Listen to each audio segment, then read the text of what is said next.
பெறுவதற்கு அரிதான மனித தேகத்தை பெற்ற சிற்றணுக்களாகிய நம்மவர்களுக்கு வந்தனம். தைப்பூசம் இல்லாட்டி நார்மல் பூசம் வந்துட்டாலே போதும், சிற்றணுக்களாகிய நம்மவர்கள்லாம் என்ன பண்றோம்னா சிறகடித்து கொண்டு சத்திய ஞான சபையை நோக்கி பயணிக்கின்றோம். எதுக்காக அங்க போறோன்னு பாத்தீங்கன்னா தைப்பூச ஜோதி தரிசனத்தை பார்க்க அங்க போறோம். இந்த மாதிரி ஜோதி தரிசனத்தை ஏற்படுத்தியது வள்ளலாரா அப்படின்னு பாத்தீங்கன்னா இல்ல. என்னப்பா சொல்ற, அப்ப வேற யாரு தான் இந்த தைப்பூச ஜோதி தரிசனத்தை ஏற்படுத்தியதுன்னு பாத்தீங்கன்னா வேற யாரும் கிடையாது, வள்ளலார் காலத்துல இருந்த சிவாச்சாரியார் என்பவர் தான் இந்த தைப்பூச ஜோதி தரிசனத்தை ஏற்படுத்தி இருக்காரு. இந்த சத்தியஞான சபைனா என்ன? வள்ளல் பெருமான் அவர்கள் 1872 இந்த ஞான சபையை நிறுவி 7 திரை நீக்கி ஜோதி தரிசனம் காண்பித்தார். 7 திரை நீக்கி ஜோதி தரிசனம் காண்பித்தார். அப்போ இதுக்கு முன்னாடி இருந்த சன்மார்க்க பெரியோர்கள் எல்லாம் வள்ளலார் தைப்பூசத்தன்று 7 திரைகளை நீக்கி முதல்ல ஜோதி தரிசனம் காட்டினாரு அப்படின்னு சொல்றதெல்லாம் உண்மை இல்லையா அப்படின்னா அது உண்மை கிடையாது. இன்ஃபேக்ட் வள்ளலார் சத்தியஞான சபை கட்டி முடிக்கும் போது அவர் அங்க இல்லவே இல்லை. ஏன், சத்தியஞான சபையை வள்ளலார் கண்ணால கூட பார்த்தது கிடையாது.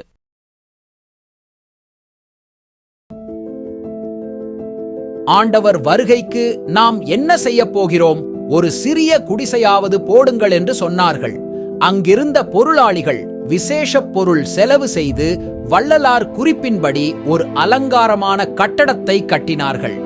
இந்த கட்டடத்தை வள்ளலார் கண்ணால் பார்த்ததே இல்லை. அந்த டைம்ல நடந்ததை பத்தி 1896ல சத்திய தர்மசாலையில வாழ்ந்த சன்மார்க்க மெய்யன்பர்கள் தெளிவா சொல்லியிருக்காங்க. சத்திய ஞான சபைய கண்ணால கூட பார்க்காத வள்ளலார் எப்படி தைப்பூசத்தன்று 7 திரையை நீக்கி முதல்ல ஜோதி தரிசனத்தை காமிச்சிருப்பாரு? நீங்களே திங்க் பண்ணி பாருங்க. ஸோ இவங்க சொல்றதெல்லாம் ஜஸ்ட் மித்து தான், உண்மை கிடையாது. உண்மை என்னன்னு பாத்தீங்கன்னா வள்ளலார் ஜோதி தரிசனத்தை காட்டல. ஸோ இதுதான் உண்மை. சரி, இங்க சத்தியஞான சபையை கட்டி முடிச்சிட்டாங்க. வள்ளலார் சித்தி வளாகத்துல இருக்காரு. சத்தியஞான சபை கட்டி முடிச்சதுக்கு அப்புறமா அங்க எந்த மாதிரி வழிபாடு நடந்துச்சுன்னு பாத்தீங்கன்னா வள்ளலார் சபை வழிபாட்டு விதியில சொன்ன மாதிரி தான் நடந்திருக்கு. இதை 1896ல தர்மசாலையில இருந்த சன்மார்க்க அன்பர்கள் கன்ஃபார்ம் பண்றாங்க. சத்தியஞான சபையில சில மாதங்கள் வள்ளலார் சபை வழிபாட்டு விதியில சொன்ன மாதிரி சில காலம் வழிபாடு நடந்து வந்திருக்கு. அதுக்கப்புறமா வள்ளலார் என்ன பண்றாருன்னா அருட்பெரும் ஜோதி ஆண்டவர் வள்ளலாரை இன்விசிபிள் ஃபார்முக்கு போக சொல்லியிருப்பார் பாத்தீங்களா. ஸோ அந்த ஃபார்முக்கு போறதுக்கு சில நாட்களுக்கு முன்னாடி சபையை லாக் பண்ண சொல்லிட்டு சபையோட கீயை வள்ளலார் வாங்கி வச்சுட்டாரு. இந்த ஸ்டேட்மெண்ட்டை பாருங்க. மேற்படி பத்திரிகையின் படி சில மாதம் நடந்து கொண்டு வந்தது. ஸோ இங்க இந்த பத்திரிகை அப்படின்னு எதை மென்ஷன் பண்றாங்கன்னா சபை வழிபாட்டு விதியை தான் மென்ஷன் பண்றாங்க. ஓகே, ஸோ இந்த பத்திரிகையின் படி சில மாதம் நடந்து கொண்டு வந்தது. வள்ளலார் திருக்காப்பிட்டு கொள்ளும் சில தினத்திற்கு முன் மேற்படி சபையை மூடிவிட்டு சாவியை கொண்டு கொடுக்கும்படி வாங்கி கொண்டு ஆண்டவர் வருங்காலத்தில் சபையானது தானே திறந்து கொள்ளும். அப்போது அது அற்புதமான கட்டமாக தோன்றும். அப்போது எல்லா அற்புத சித்திகளும் நடக்கும் என்றார்கள். வள்ளலார் திருக்காப்பிட்டு கொண்ட பின் மேற்படி சபையானது 3 வருஷம் வரையில் மூடியிருந்தது. அதை என்னத்திற்கு மூடி வைக்க சொன்னார்களோ அது அந்த திருவுள்ளத்திற்கே தெரியும். அப்படியிருக்க வெகுதானிய சித்திரை மாதம் முதல் தேதியில் அங்கிருந்த சாலை அபிமானிகளில் 6 பேர் கூடி சபையை திறந்து பிரதி தினமும் தோத்திரமும் இன்னும் இப்படிப்பட்ட சில ஏற்பாடுகளை அவர்களுக்குள் பெருமானமாக செய்து கொண்டு நடத்த ஆரம்பித்தார்கள். வள்ளலார் உத்தரவின்படி மூடி வைத்திருந்த சபையை திறந்ததே பெருங்குற்றம். அந்த சபை எப்படி போனாலும் நமக்கென்ன? அதன் பேரில் மூடி வைக்க சொன்ன வள்ளலாருக்கு இல்லாத பொறுப்பு நமக்கில்லை. அல்லது திறந்தவர்களாவது வள்ளலார் திருக்கரத்தால் எழுதி கொடுத்த மேற்படி பத்திரிகையின் படியாவது நடத்த வேண்டும். அதையும் விட்டார்கள். இப்போ உங்களுக்கு புரிஞ்சிருக்கும்னு நினைக்கிறேன் வள்ளலாரோட சத்திய வார்த்தையை மீறி சபையை திறந்தது யார் அப்படின்னு. சோ வேற யாரும் கிடையாது, சிவாச்சாரியார் தான். அப்படி திறந்ததே பெரிய குற்றம் தான். சரி, அப்படிதான் திறந்தீங்களே, திறந்ததுக்கு அப்புறமாச்சு வள்ளலார் சபை வழிபாட்டு விதியில சொன்ன மாதிரியாச்சு பண்ணிருக்கணுமே, அதுமே நீங்க பண்ணலையே அப்படின்ட்டு அந்த பீரியட்ல இருந்த சன்மார்க்க மெய்யன்பர்கள் வருத்தம் தெரிவிச்சிருக்காங்க. மேலும் என்ன சொல்றாங்க பாருங்க. சபை விஷயமாய் வள்ளலார் திருக்கரத்தால் எழுதி கொடுத்தபடி பத்திரிகையில் இன்று தொடங்கி சபைக்கு சமரச சுத்த சன்மார்க்க சத்திய ஞான சபை என்று வழங்குதல் வேண்டும் அப்படின்னு சொல்லியிருக்காரு. ஆனா இவர் அதை என்ன பண்ணியிருக்காருன்னு பாத்தீங்கன்னா ஞானானந்தவல்லி ஆனந்த நடராஜர் விற்றிருக்கும் சபை அப்படின்னு பேரையும் மாத்திருக்காரு. இப்பதான் மெயினான கண்டென்ட்டுக்குள்ள போறோம். என்னன்னு பாத்தீங்கன்னா அந்த திரையை நீக்கி ஜோதி தரிசனத்தை இவர் எப்படி ஏற்படுத்தினார் அப்படின்னு சொல்றாங்க பாருங்க. திருவாயிற்படிப்புறத்தில் தகர கண்ணாடி விளக்கு வைத்தல் வேண்டும் என்பதற்கு விரோதமாக மூலஸ்தானத்தில் ஒரு நிலை கண்ணாடியை நாட்டி அதற்குள் ஒரு அகண்டத்தை வைத்து பித்தளை முதலியவற்றால் செய்த குத்துவிளக்குகளாலும் மேலெறிகிற குலாப்புகளாலும் அலங்காரம் செய்து திரை தூக்கி இதுவரையில் யாரும் பாராத அற்புதமான தீபத்தை காட்ட ஆரம்பித்தார். இப்போ நம்ம எல்லாத்துக்கும் உண்மை தெரிஞ்சிருக்கும்னு நினைக்கிறேன். அந்த ஜோதி தரிசனத்தை காட்டினது யாருன்னு பாத்தீங்கன்னா நம்ம சிவாச்சாரியார் தான். மேலும் படிக்கிறேன் கேளுங்க. இதன்றி தைப்பூச காலத்தில் ஆலயங்களில் திருவிழா காட்சி நடத்துவது போல் 3 தினத்திற்கு முன்னே பாத்தீங்கன்னா ஒரு கொடியை நாட்டுறது, அதுக்கப்புறம் கும்பல்களை சேர்த்து கொண்டு ஒரு கலசத்தை நாட்டி அதை எந்திர ஆவகனத்தால் உயிர்ப்பித்து மேற்படி கும்பல்களால் வேத கோஷ்டம் செய்வித்து அந்த கோஷ்டத்துடன் அந்த கலசத்தை சபைக்குள் வைத்து இவருடைய திருவிழா பரியந்தம் அந்த கும்பல்களை கொண்டு சபையில் ஓமத்தை வளர்த்து வேத பாராயம் செய்விக்கிறார். இதுவும் விரோதமே. சோ இப்போ உங்களுக்கு கிளியரா புரிஞ்சிருக்கும்னு நினைக்கிறேன். இந்த ஜோதி தரிசனத்தை சத்யஞான சபையில காட்டினது முதல்ல காட்டினது யாருன்னு பாத்தீங்க அப்படின்னா நம்ம சிவாச்சாரியார் தான். இருந்தாலும் உங்க மனசு ஏத்துக்காதே. சரி, ஓகே, இன்னும் கொஞ்சம் நம்ம டீடைல்டா டீகோட் பண்ணுவோம். 2010 ஹைகோர்ட் இஷ்யூ பண்ண ஜட்ஜ்மெண்ட்ல பாத்தீங்கன்னா இதை பத்தின என்கொயரி எல்லாம் நடந்திருக்கு. ஸோ அதை பத்தி அதுல டீடைல்டா கொடுத்துருப்பாங்க. ஸோ அதை பத்தி பார்ப்போம். ஃபர்ஸ்ட் பாருங்க, பெட்டிஷனர் கண்டென்டேஷன். ஸோ இங்க பெட்டிஷனர் அப்படின்னு யாரை சொல்றாங்க அப்படின்னு பாத்தீங்கன்னா சிவாச்சாரியார் வம்சாவளிகள். ஸோ அவங்க தான் வந்து கேஸ் ஃபைல் பண்ணிருப்பாங்க. ஸோ அவங்கள தான் சொல்றாங்க. The petitioner claims that Vallalar was a staunch devotee of Lord Nataraja of Chidambaram. He devoted his entire life in propagating Shaivatism. He had written many lyrics in praise of Lord Shiva at Padi, Lord Subramaniar at Gandakottam and Goddesses Vadivudayamman at Thiruvattriyur. Vallalar had great respect for the forefather of petitioner, that is Adur Sabhabadi Sivacharyar. They had discussion over various aspects of Shaivatism. Vallalar had number of disciplines and followers who donated lands and cash gifts according to the petitioner. Vallalar had strong belief that Lord Shiva is the only ultimate god. Lord Nataraja at Chidambaram was considered by him as one of Shiva's manifestation. He sang many poems in praise of Lord Nataraja, which were subsequently published as Nangam Tirumurai. Vallalar wanted to establish a temple for Lord Nataraja at Vadalur with the funds donated by his devotees. He conceived and designed the architecture of the temple and made it in the form of lotus leaves with the Ashtakonam formation. While he labeled Chidambaram temple as Purva Jnana Sabai, he named his temple at Vadalur as Uttira Jnana Sabai. He installed a Spadiga Lingam representing Ruba Aruba manifestation of Lord Shiva. The 7 curtains hung therein represented 7 Shaktis. He also put a plain glass and lamp behind the glass in the Sanctum Sanctorum. The installation and consecration function were carried out by the forefather of the petitioner as per agamic rule of 25/1/1872. So இதில் வந்து சிவாச்சாரியாரோட வம்சாவளிகள் என்ன சொல்றாங்கன்னா, சபாபதி சிவாச்சாரியார் வந்து வள்ளலார் சத்திய ஞான சபைக்குள்ள வச்ச சிவலிங்கத்தையும் அதுக்கப்புறம் ஒரு 7 திரைகள் அமைச்சு அதுக்கு பின்னாடி ஒரு கிளாஸ் அதுக்கப்புறம் விளக்கு வச்சு ஒரு சிஸ்டத்தை ரெடி பண்ணாரு. அதை வந்து முதல்ல எங்களோட தாத்தா அதாவது சபாபதி சிவாச்சாரியார் தான் வந்து ஆகம விதிப்படி வழிபட ஸ்டார்ட் பண்ணாரு. எப்ப ஸ்டார்ட் பண்ணாராமா? 25/1/1872. ஸோ அப்பதான் பூசம் அப்படின்னு சொல்றாங்க. அந்த நாள்ல ஸ்டார்ட் பண்ணாங்க அப்படின்னு சொல்றாங்க. இதெல்லாம் உண்மையா அப்படின்னு பாத்தீங்கன்னா இதெல்லாம் பச்சை பொய் தான். ஏன்னா வள்ளலார் வந்து சத்தியஞான சபையை கண்ணால கூட பார்த்தது கிடையாது. அவர் சித்தி வளாகத்துல தான் இருந்தாரு. ஸோ இந்த ஸ்டேட்மெண்ட்டை வச்சுக்கிட்டு தான் இப்ப நிறைய பேர் உண்மை தெரியாதவங்க வள்ளலார் வந்து 7 திரையை நீக்கி ஜோதி தரிசனத்தை காமிச்சாரு, பூசத்தன்னைக்கு தைப்பூசத்தன்னைக்கு 7 திரையை நீக்கி ஜோதி தரிசனத்தை காமிச்சாரு அப்படின்னு இவங்க சன்மார்க்கத்துல சொல்றதுக்கெல்லாம் காரணம் என்ன அப்படின்னு பாத்தீங்கன்னா அதை சொன்னது யாருன்னா சிவாச்சாரியாரோட வம்சாவாளிகள். அவங்க சொன்ன ஸ்டேட்மெண்ட்டை தான் இன்னும் இவங்கெல்லாம் நம்பிட்டு வள்ளலார் தான் தைப்பூசத்தன்னைக்கு 7 திரை நீக்கி ஜோதி தரிசனம் காமிச்சாரு அப்படின்னு நம்பிட்டு இருக்காங்க. இவங்களோட ஸ்டேட்மெண்ட் படி பாத்தீங்கன்னா 25/1/1872 அப்ப இந்த மாதிரி நிகழ்ச்சி நடந்துச்சு அப்படின்னு சிவாச்சாரியோட வம்சாவளிகள் பதிவு பண்றாங்க. இப்படிப்பட்ட சிவாச்சாரியார நம்ம வள்ளலார் எப்படி ட்ரீட் பண்ணிருக்காரு அப்படின்னு தெரிஞ்சுக்கணும்னா நம்ம மறுபடியும் வடலூர் ட்ரஸ்டிகள் மறுப்பு கடிதத்துக்கு போனோம். சோ சிவாச்சாரியார் பாத்தீங்க அப்படின்னா அவர் வந்து ஒரு ஐயனார் கோயில் பூசாரி. ஓகேங்களா? சோ ஒரு பீரியட்ல வந்து வள்ளலார் கிட்ட வராரு. எப்ப வராருன்னு பாத்தீங்கன்னா அரௌண்ட் 1870 தான் வராரு. அந்த ஸ்டேட்மெண்ட்டை பாருங்க. கடந்த சுக்கில வருடம் வைகாசி வைகாசி மாதத்தில் மேற்படி தர்மசாலைக்கு வந்து 4-5 தினமிருந்து போய்விட்டனர். மேற்படி வள்ளலார் மேட்டுக்குப்பம் என்னும் சித்தி வளாகத்தில் எல்லாம் சித்து திருக்கோலத்துடன் வெளிப்பட்டு இறந்தவர்களை எல்லாம் எழுப்பப் போகிறதாக வெளிப்படுத்திய பத்திரிகைக்கு பின் தன் தந்தையை சமாதி செய்துவிட்டு குடும்ப சமோதராய் மேற்படிக்கு தர்மசாலைக்கு வந்தனர். இதுல என்ன சொல்லியிருக்காங்கன்னா, அரௌண்ட் 1870 வராரு. அதுக்கப்புறம் கொஞ்ச நாள் போயிடுறாரு. மறுபடியும் எப்ப வராருன்னு பாத்தீங்கன்னா, வள்ளலார் வந்து இறந்தவர்களை எழுப்பி தரதா ஒரு பத்திரிகையை சொல்லியிருப்பாரு. அந்த பத்திரிகை பாத்தீங்கன்னா 30/3/1871 ரிலீஸ் பண்றாங்க. அந்த டைம்ல தான் இவர் வராரு. இதுலதான் சொல்லியிருப்பாரு, உலகறிவு தெரிந்தது தொட்டு எனது தந்தையர் திருவருளை நான் அடையும் வரையில் என்னுடன் பழகியும் என்னை நம்பி அடுத்து கேள்வியால் எனக்கு உரிமைப்பட்டு இருந்தவர்களை எல்லாம் எழுப்பி தருவார் அப்படின்னு சொல்லியிருப்பாரு.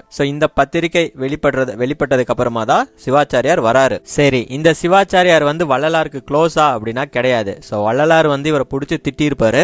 அந்த ஒரு ஸ்டேட்மெண்ட் படிக்கிற கேளுங்க. வள்ளலார் திருக்காப்பிட்டுக் கொள்ளும் கொஞ்ச தினத்திற்கு முந்தியே இவருடைய தீபாரதனை தொழிலும் நின்றது. வள்ளலார் திருக்காப்பிட்டுக் கொள்ளும் தருணத்தில் வெட்டவளம் ஜமீன்தார் அப்பாசாமி பண்டாரியார் தன் ஜமீனுக்கு போயிருந்தபடியால் ஜமீன்தார் இன்னும் வரவில்லையா என்றார்கள். அதை கேட்டிருந்த இவர் உடனே ஜமீனுக்கு போய் வள்ளலார் சொல்லாத சில கற்பனையான வார்த்தைகளை அவருக்கு சொல்லி வீண் தொந்தரவை கொடுத்து அழைத்து கொண்டு வந்தார். அதை வள்ளலார் அறிந்து இவரை நோக்கி நூலெனிலோ கோல் சாயும் என்று வாக்கியத்தை சொல்லி தவிர மற்ற இதர இந்த துணிவு வராதென்றார்கள். இவருடைய சகவாசத்தினால் மேற்படி ஜமீன்தாருக்கு கெடுதல் நேரிடும் என்பதாக எண்ணி இவரை உடனே ஊருக்கு போய்விடும்படி கட்டளையிட்டார்கள். இச்சொல்லை கேட்ட இவர் ஞானமுற்று வள்ளலார் திருக்காப்பிட்டு கொள்ளும் வரையில் வெளியூர்களில் போய் சஞ்சரம் செய்து கொண்டிருந்து திருக்காப்பிட்டு கொண்டு 3ஆம் நாள் சாலைக்கு வந்து சேர்ந்தார். வள்ளலார் திருக்காப்பிட்டு கொள்ளும் காலத்தில் அருகாமையில் இருந்ததாக பெருமையாக புழுகுவார்.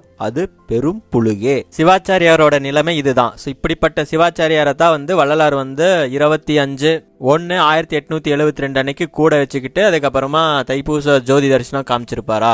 நீங்களே திங்க் பண்ணி பாருங்க. ஃபர்ஸ்ட் ஒன்னு திங்க் பண்ணி பாருங்க. அருட்பெரும் ஜோதி அகவல் பாத்தீங்களா? அது எந்த வருஷம் எழுதுனாங்க தெரியுமா? 18/4/1872 தான் வந்து அருட்பெரும் ஜோதி அகவலே வள்ளலார் எழுதுறாரு.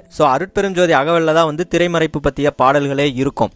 ஆனா இவங்க என்ன சொல்றாருன்னு பாத்தீங்கன்னா, 25/1/1872 வந்து வள்ளலார் இந்த மாதிரி 7 ஸ்கிரீனை வந்து சத்தியஞான சபையில் அமைச்சிட்டாரு அப்படின்னு சிவாச்சாரியார் வம்சாவளிகள் சொல்லியிருக்காங்க. நம்ம எல்லாத்துக்கும் தெரியும், வள்ளலார் வந்து அருட்பெரும் ஜோதி அகவல் எங்க இருந்து எழுதுறாருன்னா சித்தி வளாகத்துல இருந்து தான் எழுதுறாரு. வடலூர் ட்ரஸ்டிகள் மறுப்புப்படி வள்ளலார் வந்து சத்தியஞான சபையை கண்ணால கூட பார்த்தது இல்லைன்னா அவர் அங்க போனதே கிடையாது. அப்புறம் எப்படி 7 திரையை நீக்கி ஜோதி தரிசனம் வள்ளலார் தைப்பூசத்தன்று காமிச்சிருப்பாரு.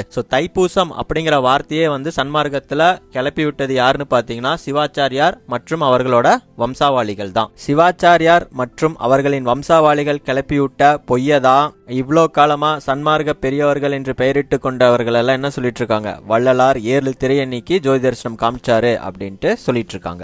இப்போ உங்களுக்கு உண்மை தெரிஞ்சிருச்சு. இன்னொரு இடத்துலயும் இதை பத்தி சொல்லியிருக்காங்க பாருங்க.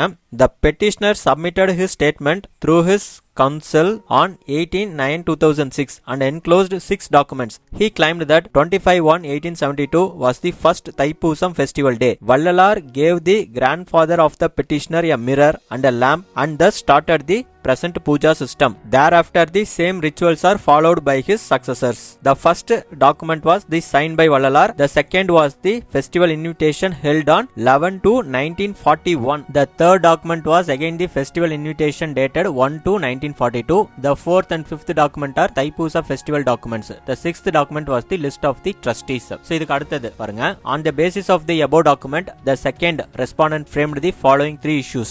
Who had started rituals in the Satya Jnana Sabha from 25/1/1872? When the ideal worship was started and when the lingam was installed? Whether the present rituals are as per the tenets of Vallalar? In the respect of these 3 issues, the authority found that there is no clear indication that present rituals were as per the document number 1. The document did not even contain the year, date, day. The signature of the Sabhabati Sivacharyar and Vallalar could not be identified. The truthfulness of the document was not proved. It is claimed through document number 6 that Sabhabati Sivacharyar was the trustee up to 13/11/1903 and because of his ill health, by a transfer deed he had transferred the trusteeship to his son and daughter-in-law. Thereafter, after his death, Sabanesa Sivacharya and his son-in-law Panjabhagesa Sivacharya became trustees. From the time when Thaipusam festival was started, the place, time and date as to when Thaipusam festival was started and to the earlier period from when the present rituals were done were not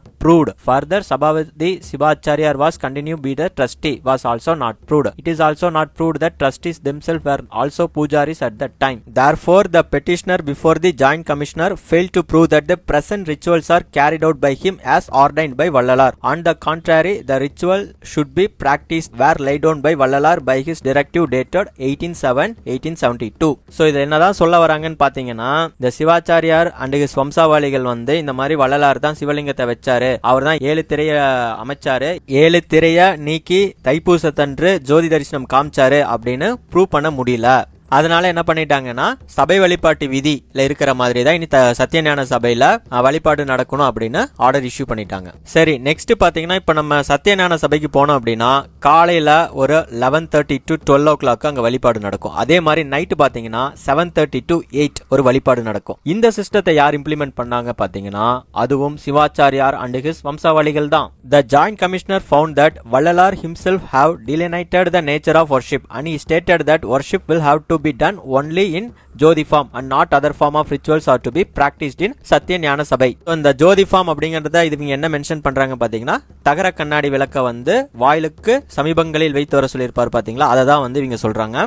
ஆனா உள்ளுக்குள்ள தூசு தொடைக்கிறத மட்டும் தான் சொல்லியிருப்பாரு. So confuse ஆயிக்காதீங்க. On the contrary, the pujaris have installed religious idols inside the சத்திய ஞான சபை after performing pujas each day 2 times from 11:30 to 12 noon and 7:30 to 8 p.m. with jodi form. Subsequently, other rituals were conducted by pujaris without knowledge of public inside the ஞான சபை. So இப்போ வந்து சத்திய ஞான சபையில வழிபடுற அந்த டைமிங்கை ஏற்படுத்தினது யாருன்னு பாத்தீங்கன்னா, சிவாச்சாரியார் அண்ட் ஹிஸ் வம்சாவளிகள் தான். ஸோ சிவாச்சாரியாரை பத்தி மென்ஷன் பண்ணும்போது அவர் வந்து ட்ரஸ்டி அப்படின்னு அவரே தன்னை சொல்லிப்பாரு.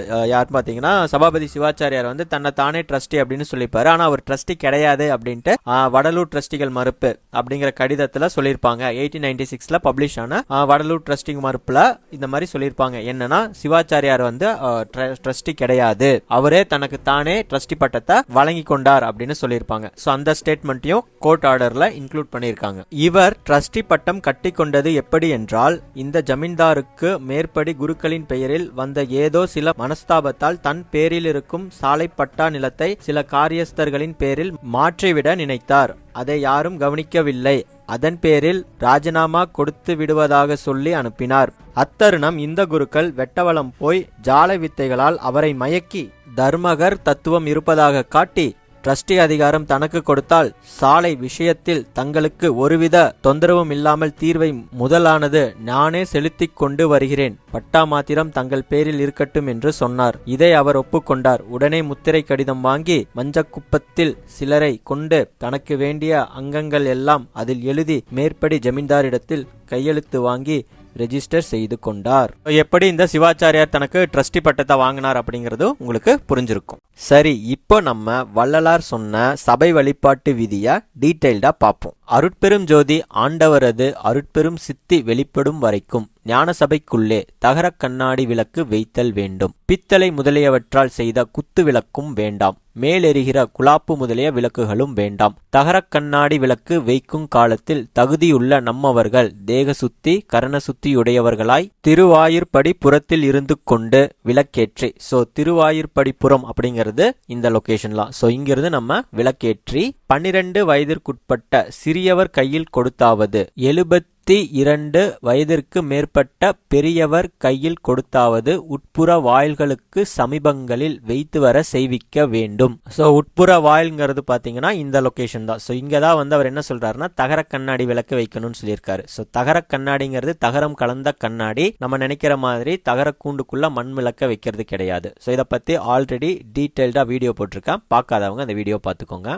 4 நாளைக்கு ஒரு விசை காலையில் மேற்குறித்த சிறியரை கொண்டாயினும் பெரியரை கொண்டாயினும் உள்ளே தூசு துடைப்பிக்க வேண்டும். தூசு துடைப்பிக்க புகும்போது நீராடி சுத்த தேகத்தோடு கால்களில் வத்திரம் சுற்றி கொண்டு புகுந்து முட்டிக்கால் இட்டு கொண்டு தூசு துடைக்க செய்விக்க வேண்டும். விளக்கு வைக்கின்ற போதும் இங்கனமே செய்விக்க வேண்டும். விளக்கு வைப்பதற்கும் தூசு துடைப்பதற்கும் பாத்தீங்கன்னா 12 வயதிற்குட்பட்ட சிறியவரும் இல்லைன்னா 72 வயதிற்கு மேற்பட்ட பெரியவரும். இவங்கெல்லாம் பாத்தீங்கன்னா பொருளிடம் போக முதலியவற்றில் இச்சை சிறிதும் இல்லாதவர்களாய் தெய்வ நினைப்புள்ளவர்களாய் அன்புடையவர்களாய் இருத்தல் வேண்டும். சோ இந்த மாதிரி இருக்கிறவங்கள வச்சுதான் அங்க விளக்கேற்றுவதும் அதுக்கப்புறமா தூசு துடைக்குவதும் பண்ண வேண்டும் அப்படின்னு சொல்லியிருக்காரு. விளக்கு வைக்கும் போதும் தூசு துடைக்கும் போதும் நம்மவர்களில் சேர்ந்தவர்கள் புறத்தில் நின்று பரிசுத்தராய் மெல்லன துதி செய்தல் வேண்டும். யாவரும் யாதொரு காரியம் குறித்தும் தற்காலம் உள்ளே போதல் கூடாது. சோ இப்ப உங்களுக்கு புரிஞ்சிருக்கும்னு நினைக்கிறேன். வள்ளலார் என்ன சொல்லியிருக்காருன்னு பாருங்க. அந்த உள்ளுக்குள்ள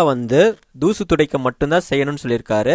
அந்த புற வாயில தான் தகர கண்ணாடி, அதாவது ஒரு கண்ணாடி விளக்க வைக்கணும்னு சொல்லியிருக்காரு. இதுதான் வள்ளலார் சபை வழிபாட்டு விதியில சொன்ன வழிபாடு.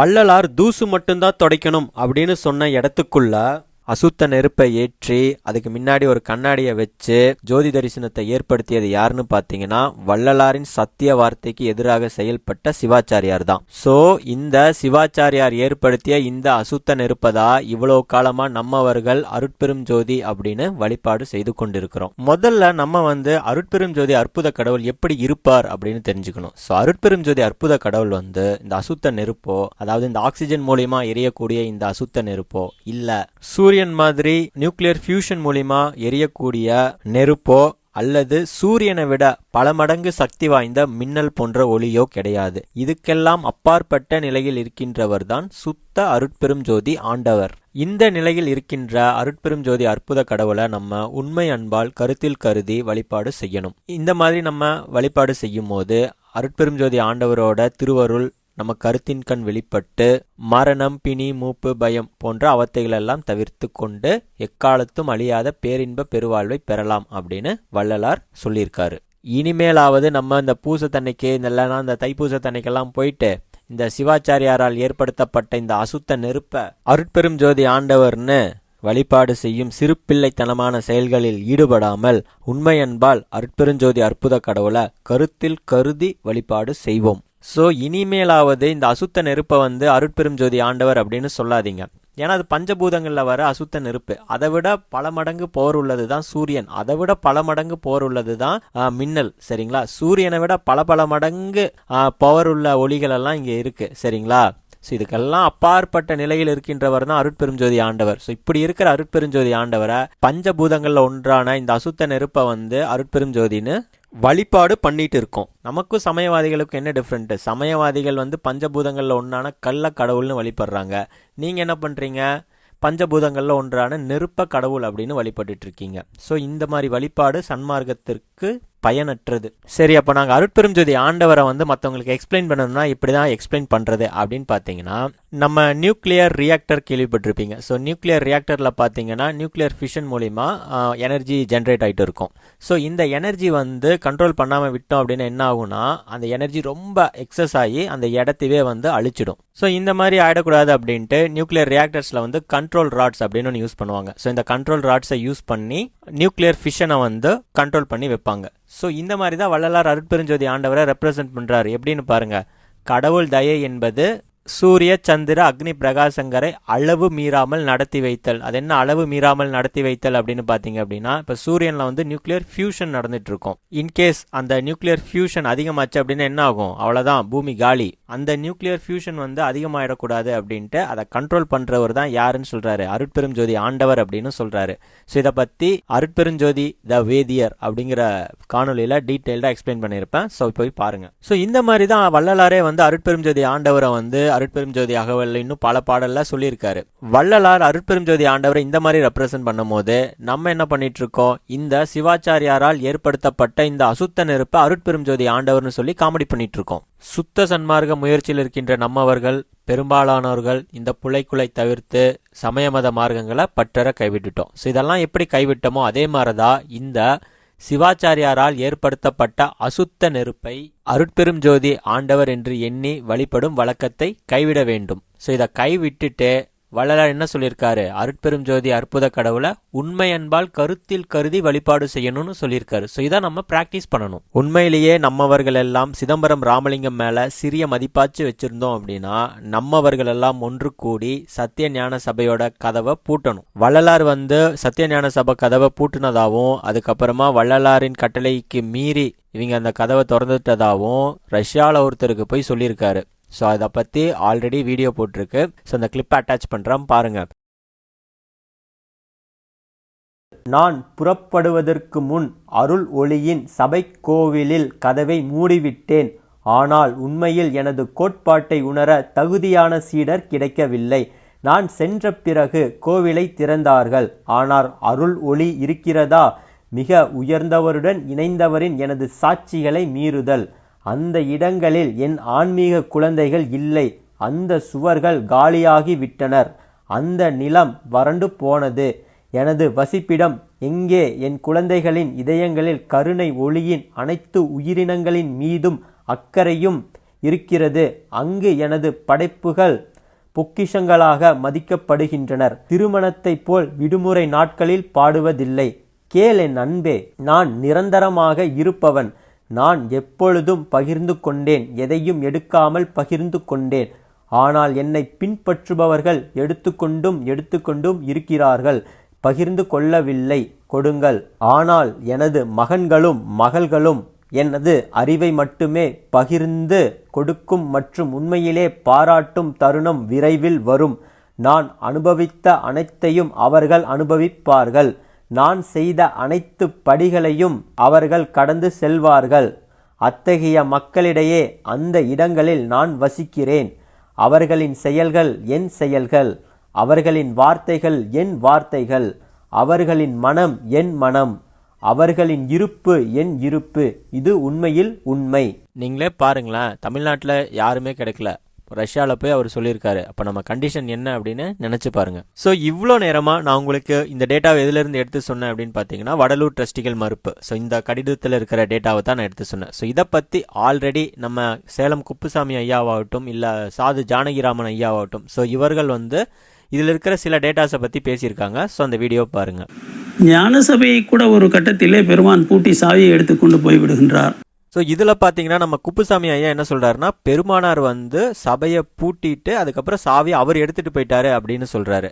பட் உண்மையிலேயே என்ன நடந்துச்சுன்னு பார்த்தீங்கன்னா, வள்ளலார் திருக்காப்பிட்டு கொள்ளும் சில தினத்திற்கு முன் மேற்படி சபையை மூடிவிட்டு சாவியை கொண்டு கொடுக்கும்படி வாங்கி கொண்டு ஆண்டவர் வருங்காலத்தில் சபையானது தானே திறந்து கொள்ளும் அப்படின்னு சொல்லியிருக்காரு. ஸோ வள்ளலார் சித்தி வளாகத்தில் இருக்காரு. ஸோ இன்னொருத்தரை விட்டு தான் சபையை பூட்டிட்டு அதுக்கப்புறம் அவங்க கொண்டு சாவியை வள்ளலாருக்கு கொடுத்துருக்காங்க, அதை வாங்கி கொண்டார். ஸோ இதுதான் உண்மையிலேயே நடந்தது. பட் நம்ம குப்புசாமி ஐயா மாத்தி சொல்லியிருக்காரு. செவிவழி செய்தி கூட சொல்றாங்க, எள்ளு போட்டா எள்ளு எடுக்க முடியாது காணும். வள்ளல் பெருமானார் அங்க அன்பர்கள்ட்ட சொல்றாராம், வருங்காலத்துல எள்ளு போட்டா எள்ளு எடுக்க முடியாது காணும். இந்த இடத்துல அப்ப என்னன்னா இன்னொரு செவிவழி செய்தி உண்டு. சில குளம் வெட்டுவதற்காக கூட முயற்சி பண்றாங்க. அப்ப என்ன சொல்றாரு, அதெல்லாம் மூடி விடுங்க, வேணாம், எள்ளு போட்டா எள்ளு எடுக்க முடியாது காணும். ஸோ இந்த வீடியோவில் பார்த்தீங்கன்னா நம்ம சாது ஜானகிராமன் ஐயா பார்த்தீங்கன்னா செவிவெளி செய்தியாக சிலவற்றை சொல்றாரு. பார்த்தீங்களா, எள்ளு மேட்ரு, அதுக்கப்புறமா இந்த குளம் வெட்டக்கூடாதுன்னு சொன்னது. ஸோ இதெல்லாமே இதில் இருக்குன்னா இதுமே வடலூர் ட்ரஸ்டிகள் மறுப்பு இதில் தான் இருக்கு. இந்த ஸ்டேட்மெண்ட் எல்லாம் 1896 சத்திய தர்மசாலையில் இருந்த சன்மார்க்க அன்பர்கள் எதற்காக சொல்லியிருப்பாங்கன்னு பார்த்தீங்கன்னா, நம்ம சிவாச்சாரியார் சத்திய ஞான சபையை சுற்றி இந்த மாதிரி கட்டடம் கட்டுறது, அதுக்கப்புறமா குளம் வெட்டுறது, விவசாயம் பண்ண பிளான் பண்ணது, அதுக்கப்புறம் முருகன் கோயில், விநாயகர் கோயில், பெருமாள் கோயில், ஸோ இதெல்லாமே சத்யஞான சபையை சுற்றி கட்டணும் அப்படின்ட்டு சிவாச்சாரியார் பிளான் பண்ணி அதை எக்ஸிக்யூட் பண்ண ஸ்டார்ட் பண்ணிட்டாரு. ஸோ அதுக்காக தான் இந்த சன்மார்க்க மெய்யன்பர்கள், அதாவது சத்திய தர்மசாலையில் இருந்த சன்மார்க்க மெய்யன்பர்கள் அதை எதிர்த்து தான் இந்த கடிதம் எழுதுறாங்க. ஸோ இதெல்லாத்தையும் சொல்லிட்டு கடைசியாக அவங்க என்ன சொல்லி முடிப்பாங்கன்னு பார்த்தீங்கன்னா, ஆறுமுக முதலியார் பிளான் படி நடத்த வேண்டியதாக இருந்தால் அக்காலத்தில் தானே அநேக காரியங்கள் நடந்திருக்கும். சபை கட்டிடம் முடிந்தவுடன் அந்த பிளான் படி சில வேலையை செய்ய ஆறுமுக முதலியார் பிரயோஜனப்பட்ட போது, இனி நீங்கள் எந்த வேலையிலும் பிரவேசிக்காதீர்கள், செத்த நாய்களைப் போல் இருங்கள். ஆண்டவர் வருங்காலத்தில் இந்த மார்க்கத்திற்கு வேண்டிய அங்கங்கள் எல்லாம் ராஜாங்கத்தார் முன்னிலையில் முடியும் என்றார்கள். அப்படி இருக்க இப்படிப்பட்ட காரியத்தில் இவர் நுழைய எண்ணம் கொண்டது பொருள் சம்பாதிக்கவா அப்படின்னு சொல்லியிருக்காங்க. ஸோ இதெல்லாம் வந்து எதற்கு தர்மசாலையில இருந்த சன்மார்க்க அன்பர்கள் மென்ஷன் பண்ணாங்கன்னு பார்த்தீங்கன்னா, வள்ளலார் வந்து ஆண்டவர் வரப்ப அரசாங்கம் தான் இந்த பணியெல்லாம் பண்ணும் அப்படின்னு சொல்லியிருக்கும் போது சிவாச்சாரியார் எதற்கு இந்த மாதிரி குளம் வெட்டுறது, விவசாயம் பண்றது, கோயில் கட்டுறது போன்ற செயல்கள் எல்லாம் செஞ்சுட்டு இருக்காரு, இதெல்லாம் வள்ளலாரோட வார்த்தைக்கு எதிரானது அப்படின்னு சொல்லி முடிச்சிருக்காங்க. இது வந்து அருட்பெரும் ஜோதி ஆண்டவர் வருகின்ற தருணம். அதனாலதான் சென்ற வருடமே வந்து அரசாங்கமே வந்து திருப்பணியை ஸ்டார்ட் பண்ணுச்சு. இதை பற்றிய சரியான புரிதல் இல்லாத நட்டிக்கு தான் இவங்க எல்லாம் என்ன பண்ணிட்டாங்கன்னா, சிவாச்சாரியாருக்கு யூஸ் பண்ண ரெஃபரன்ஸ் எல்லாம் எடுத்து அரசாங்கம் செய்கின்ற திருப்பணியோட கோர்த்து டேட்டா மேனுப்புலேட் பண்ணி விட்டாங்க. ஸோ இந்த மாதிரி ஒரு டேட்டா மேனுப்புலேஷன் நடந்த நாட்டிக்குதான் இதை பத்தி உண்மை தெரியாத நிறைய பேரு திருப்பணி நடக்கக்கூடாது அப்படின்ட்டு போராட்டம் எல்லாம் பண்ணிட்டு இருந்தாங்க. இப்போது நமக்கு எல்லா உண்மைகளும் வெட்ட வெளிச்சமா தெரிஞ்சிருச்சு. சரி, அடுத்தது என்ன பண்ணலாம்? வள்ளலாரோட சத்திய வார்த்தையை மீற நம்மவர்கள் எவருக்குமே வந்து தகுதி இல்லை. சோ வள்ளலார் சொன்ன மாதிரி சத்திய ஞான சபைய லாக் பண்ணணும். ஏன்னா வள்ளலாரே சொல்லியிருக்காரு பாத்தீங்களா, அருட்பெரும் ஜோதி ஆண்டவர் வருகின்ற போது சத்திய ஞான சபையானது அதுவாக திறந்து கொள்ளும் அப்படின்னு சொல்லியிருக்காரு. அப்போ அனைத்து விதமான அற்புதங்களும் நடக்கும் அப்படின்னு சொல்லியிருக்காரு. சோ இதுதான் அருட்பெரும் ஜோதி ஆண்டவர் வருகின்ற தருணம். வள்ளலார் சொன்ன மாதிரி அற்புதங்கள் எல்லாம் நிகழணும் அப்படின்னா, சரி அற்புதங்கள் அப்படின்னா என்னங்க? இறந்தவர்கள் உயிர் பெற்று எழுதல், மூப்பினர் இளமை அடைதல், எவ்வளோ நாள் தான் நம்ம சன்மார்க்க முயற்சியில இருந்து இறந்து வீண் போறது. ஸோ மரணமில்லா பெருவாழ்வெல்லாம் பெறணும்ல. இந்த மாதிரி அற்புதங்கள் எல்லாம் நிகழணும் அப்படின்னா அவரோட வார்த்தைக்கு இணங்க நம்ம சத்திய ஞான சபையை லாக் பண்ணணும். லட்சக்கணக்கான பேர் வந்து தைப்பூசத்தன்றாகட்டும் இல்ல பூசத்தன்று சில 1000 பேர் ஆகட்டும், இவங்கெல்லாம் வந்து இந்த சிவாச்சாரியாரால் ஏற்படுத்தப்பட்ட இந்த அசுத்த நெருப்ப அருட்பெரும் ஜோதி ஆண்டவர் அப்படின்னு வழிபட்டுட்டு இருக்காங்க. இது எவ்வளோ பெரிய குற்றம் அப்படின்னு கொஞ்சமாச்சு திங்க் பண்ணி பாருங்க. லட்சக்கணக்கான பேர் வடலூருக்கு வந்தாலும் அவங்களுக்கு வந்து சுத்த சன்மார்க்கம்னா என்ன அப்படிங்கிறது இன்னுமே தெரியாது. ஸோ அந்த புரிதலும் இல்லை. ஸோ கொஞ்சம் பேர்த்துக்கு தான் வந்து சுத்த சன்மார்க்கத்தை பத்தி புரிதலும், அதுல சில பேர் மட்டும்தான் அதை என்னன்னு புரிஞ்சதை ஃபாலோ பண்ணிட்டு இருக்கோம். ஸோ நம்ம தான் வந்து இந்த அண்டர்ஸ்டாண்டிங் எல்லாம் பப்ளிக்கு சொல்லி, வள்ளலார் என்ன சொன்னாரு, அருட்பெரும் ஜோதி அற்புத கடவுளை வந்து கருத்தில் கருதி வழிபாடு செய்யணும்னு சொல்லியிருக்காரு அப்படின்னு ஒரு புரிதலை ஏற்படுத்தி சுத்த சன்மார்க்கத்திற்கு உரியவர்களா மாற்றணும். வள்ளலார் ஒன்று சொல்லியிருப்பாரு, நம்ம வந்து நல்லொழுக்கத்திற்கு வரதோடு மட்டும் பத்தாது, மற்றவர்களையும் எவ்வித தந்திரம் செய்தாவது நம்மவர்கள் ஆக்கி கொள்ள வேண்டும் அப்படின்னு சொல்லியிருப்பாரு. ஸோ இதை நம்ம பண்ணணும். ஸோ இதெல்லாம் நம்ம பண்ணாம இப்படியே விட்டோம்னு வச்சுக்கோங்களேன். எப்படி இப்போ சமயவாதிகள்லாம் வந்து கல்லெல்லாம் வந்து கடவுள் அப்படின்னு கருதி வழிபடுறாங்க. ஸோ கல்லுங்கிறது பஞ்சபூதத்துல ஒண்ணுதான். ஸோ அதே மாதிரி சுத்த சன்மார்க்கி அப்படின்னு பெயரிட்டு கொண்டு நம்ம என்ன பண்ணிட்டு இருக்கோம், நெருப்பை வந்து கடவுள் அப்படின்னு வழிபட்டு இருக்கோம். இது வந்து பாத்தீங்கன்னா சுத்த சன்மார்க்க வழிபாடே கிடையாது. சுத்த சன்மார்க்க வழிபாடுங்கிறது என்ன? அருட்பெரும் ஜோதி அற்புத கடவுளை உண்மை அன்பால் கருத்தில் கருதி வழிபாடு செய்வதுதான் சுத்த சன்மார்க்க வழிபாடு.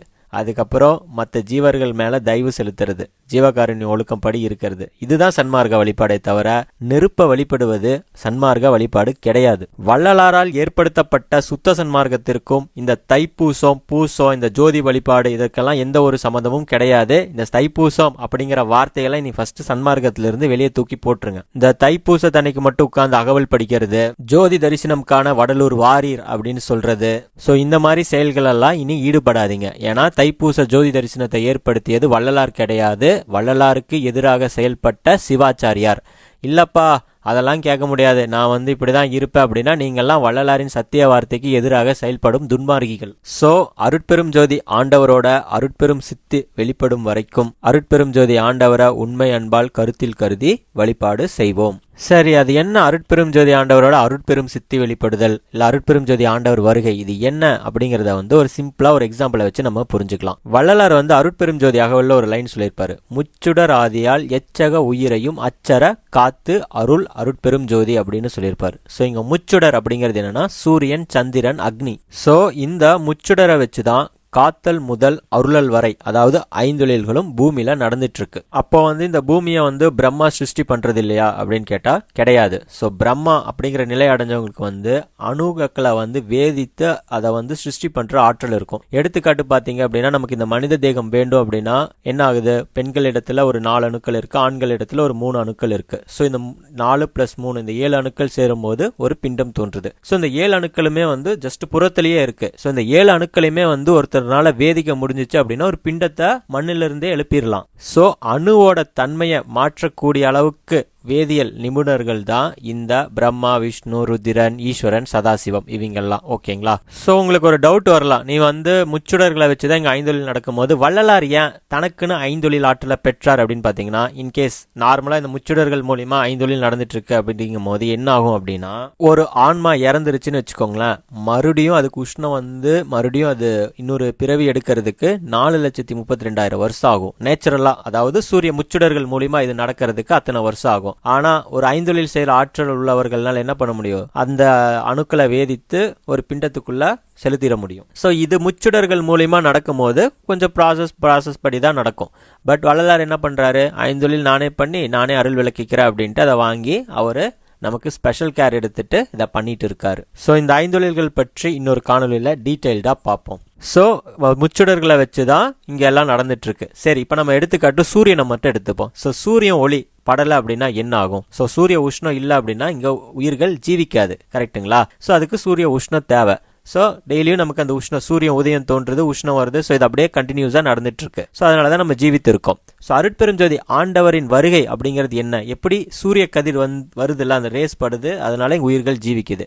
அதே மாதிரிதான் அருட்பெரும் ஜோதி ஆண்டவரின் வருகை அப்படிங்கிறது என்ன? அருட்பெரும் ஜோதி ஆண்டவரின் அருட்பெரும் சித்து வெளிப்படுவது என்ன அப்படின்னு பாத்தீங்கன்னா, அருட்பெரும் ஜோதி ஆண்டவரோட அந்த கருணை ஒளி நம்ம மேலப்பட்டு நம்ம உடம்பு வேதிக்கப்பட்டு சுத்த பிரணவ ஞான தேகமா மாறுறது தான் அந்த தருணம். ஸோ அதுதான் வந்து ஆண்டவர் வருகின்ற தருணம், அருட்பெரும் ஜோதி ஆண்டவரின் வருகை, அருட்ஜோதி உதயம். ஸோ எல்லாமே இதுதான். ஸோ அது எப்ப நடக்குதோ அதுதான், நம்ம எப்ப வேதியியல் மாற்றம் அடைகிறோமோ அதுதான் அருட்பெரும் ஜோதி ஆண்டவர் வந்த தருணம். ஸோ அருட்பெரும் ஜோதி ஆண்டவர் யார் அப்படின்னு பாத்தீங்கன்னா, இந்த வேதிக்கிறாங்க பாத்தீங்களா, இந்த பிரம்மா, விஷ்ணு, ருதிரன், ஈஸ்வரன், சதாசிவம். ஸோ இவர்களால கூட அவர் யாருன்னு கண்டுபிடிக்க முடியாத நிலையில் இருக்கின்றவர் தான் சுத்த அருட்பெரும் ஜோதி ஆண்டவர். ஸோ அவ்வளோ பெரிய அந்த மிகப்பெரிய ஆற்றல் இங்க வரப்ப என்ன ஆகும் அப்படின்னா, இறந்தவர்கள் உயிர் பெற்று எழுதினர், மூப்பினர் இளமை அடைந்தனர். ஸோ எல்லா அதிசயங்களும் நடக்கும். ஸோ அந்த ஆற்றல் இங்க வரப்ப ஸோ இவ்வளோ பெரிய நிலையில் இருக்கின்றவர் தான் அருட்பெரும் ஜோதி ஆண்டவர். ஆதியும் மந்தமும் இல்லாருட்பெரும் ஜோதியரே இங்கு வாரே, வேதியரே இங்கு வாரே, ஊதியம் தந்த நல் வேதியரே உம்மை ஓதிய நாதரே வாரீர், ஆதிய நாதீர் வாரீர். ஸோ இனியாவது பார்த்தீங்கன்னா, இந்த சிவாச்சாரியாரால் ஏற்படுத்தப்பட்ட அசுத்த நெருப்பை வழிபாடு செய்யாமல் வள்ளலார் கூறியது போல் அருட்பெரும் ஜோதி ஆண்டவரை உண்மையன்பால் கருத்தில் கருதி வழிபாடு செய்வோம். ஸோ இந்த ஸ்டேட்மெண்ட்டை பாருங்க. ஒரு தீபத்துக்கு மேல் ஒரு தீபம் ஏற்றினால் சகிக்காமல் அப்படி வீண் செலவு செய்யும் காசுக்கு அமுது வாங்கி கஞ்சி காய்ச்சி ஏழைகளுக்கு வார்த்தாலும் பெரு பயன் தரும் என்று சொன்ன வள்ளலார் வாக்கியத்தில் கவனத்தை வைத்து சுத்த சன்மார்க்கத்திற்கு உரிய சாதனங்கள் இன்னதென்று அறிந்து அந்த சர்க்குரு வாக்கியத்திற்கு மாறுபாடு இல்லாமல் நாம் நடப்போமேயாகில் வள்ளலார் சொன்னபடி எல்லாம் வல்ல சித்தன் திருக்கோலத்துடன் வெளிப்படும் போது நாம் பெரும் பயனை அடைவது சத்தியம். நாம் அந்த திருவருள் வாக்கியத்திற்கு விரோதமாக நடப்போமேயாகில் நாம் செய்யும் காரியங்கள் எல்லாம் ஆற்றில் கரைத்த புலி போல் ஆகும். சோ நம்மவர்களெல்லாம் ஒன்று சேர்ந்து வள்ளலாரின் சத்திய வார்த்தைப்படி அந்த சத்திய ஞான சபையை எப்ப லாக் பண்றோமோ அதுதான் நம்மவர்களுக்கு அறிவு விளங்கிய காலம். மேலும் பாத்தீங்கன்னா, நம்ம வள்ளலார் தீபத்தை வந்து நம்ம மனித தேகத்தோட கம்பேர் பண்ணிருப்பாரு. எப்படின்னா, அந்த தீபத்தோட அகல் தான் வந்து நம்ம உடம்பு, அதுல இருக்கிற எண்ணெய் வந்து நம்ம ரத்தம், அதுல இருக்கிற திரி வந்து சுக்கிலம், அதுல இருந்து வெளிப்படுற சுடர் தான் வந்து ஆன்மா அப்படின்லாம் சொல்லியிருப்பாரு. இன்னொரு இடத்துல பாத்தீங்க அப்படின்னா, ஆண்டவர் இப்போது தீப முன்னிலையில் விளங்குகின்றபடியால் உங்களுடைய காலத்தை வீணில் கழிக்காமல் நினைந்து நினைந்து என்னும் தொடக்கமுடைய 28 பாசுரம் அடங்கிய பாடலில் கண்டபடி தெய்வ பாவனையை இந்த தீபத்தில் செய்யுங்கள் அப்படின்னு சொல்லியிருப்பாரு. ஸோ இதில் என்ன தெரிய வருதுன்னா, தீபத்தில் வந்து ஆண்டவர் கிடையாது, தீப முன்னிலையில் ஆண்டவர் விளங்குகின்றார் அப்படின்னு சொல்லியிருப்பாரு. ஸோ இங்கே தீபம் அப்படின்னா வள்ளலார் யாரை மென்ஷன் பண்ணுறாரு அப்படிங்கும் போது, தீபங்கிற ஒரு தத்துவம், அந்த தீப தத்துவம் எதோட கம்பேர் பண்ணுறாருன்னா மனித தேகத்தோட தான் அவர் கம்பேர் பண்ணுறாரு. அதாவது நம்ம ஜீவனத்தான் வந்து அவர் தீபம் அப்படின்னு சொல்றாரு. ஸோ இதெல்லாம் எதுக்கு வள்ளலார் சொல்றாரு, இந்த தீபத்தை வச்சு ஏன் எக்ஸ்பிளைன் பண்றாருன்னா, தீபத்தில் வந்து பார்த்தீங்கன்னா ஒரு 3 டைப் ஆஃப் ஒளியை நம்ம பார்க்கலாம். அது வந்து ஒளி, சோபை, பிரகாசம். ஓகேங்களா? சோ இதே மாதிரிதான் அருட்பெரும் ஜோதி ஆண்டவரோட சோபையை யாரு பாக்குறாங்களோ அவங்க வந்து பஞ்சகிருத்தியம் செய்வாங்க அப்படின்னு சொல்லியிருப்பாரு. பஞ்சகிருத்தியம் அப்படின்னா ஐந்தொழில் செய்வாங்க. இந்த ஸ்டேட்மெண்ட்டை பாருங்க. எந்த இடத்தில் புலை கொலை இல்லாமல் ஜீவர்கள் முயற்சி செய்கின்றார்களோ அந்த இடத்தில் கடவுள் வந்து காரண உருவாகிய பிரகாசத்தில் நின்றும் காரிய உருவமாகிய ஒளியாகி தோன்றி அனுகிரகம் செய்வது சுபாவம் அப்படின்னு சொல்றாரு. ஸோ இந்த தன்மையை விளக்கத்தான் அவர் வந்து தீபத்தை எக்ஸாம்பிளா யூஸ் பண்றாரு. ஸோ இந்த மாதிரி பார்த்தீங்கன்னா இந்த ஒளியை வச்சு நிறைய எக்ஸாம்பிள்ஸ் வந்து நம்ம உரைநடை பகுதியில் பார்ப்போம். வள்ளலார் வந்து ஒரு 4 டைப் ஆஃப் அறிவை பற்றி சொல்லுவார். ஒன்று பார்த்தீங்கன்னா ஆன்ம அறிவு, ஜீவ அறிவு, மன அறிவு, இந்திரிய அறிவு.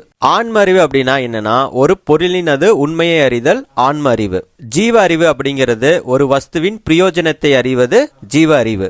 ஒரு வஸ்துவின் நாம ரூபத்தையும் குணக்குற்றங்களையும் விசாரித்தறிதல் கரணமாகிய மன அறிவு. ஒரு பொருளினது நாம ரூப குணக்குற்றங்களை விசாரியாமல் அந்த பொருளை காணுதல் இந்திரிய காட்சி. ஸோ இதுதான் வந்து இந்திரிய அறிவு. இப்ப நம்ம இந்த கண்ணாடியை விளக்க கொண்டு இந்த 4 விதமான அறிவை அப்ளை பண்ணி பார்ப்போம். ஃபர்ஸ்ட் வந்து பார்த்தீங்கன்னா இந்திரிய அறிவு. ஸோ இந்திரிய அறிவுனா என்ன? இதை அப்படியே பார்க்கறது அவ்வளோதான். ஸோ இதில் இருக்கிற அந்த குணக்குற்றங்கள் எல்லாம் பார்க்காம சும்மா அப்படியே தீபத்தை பார்க்கறது வந்து இந்திரிய அறிவு.